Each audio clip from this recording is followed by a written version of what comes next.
Excel magic 2 ধরুন এরকম একটি এক্সেল শিট রয়েছে, লাস্টে দেখুন এখানে টোটাল মার্কস রয়েছে।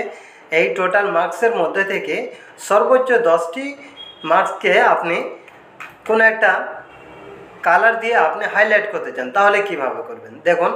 ফার্স্টটা আমি সিলেক্ট করলাম, সিলেক্ট করার পর ওয়াল্টার HLTB কি প্রেস করলাম।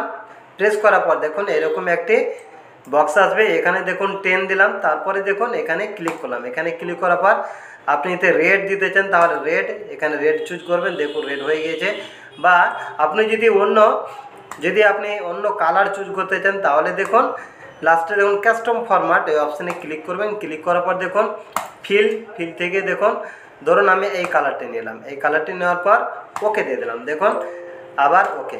দেখুন এখানে সর্বোচ্চ 10টি এখানে মার্কস এখন হাইলাইট হয়ে গেছে। এরকম অসংখ্য টিপস পেতে আমার চ্যানেলটি সাবস্ক্রাইব করুন, লাইক শেয়ার ও কমেন্ট করুন এবং নিয়মিত ভিডিও পেতে নোটিফিকেশান অন করুন।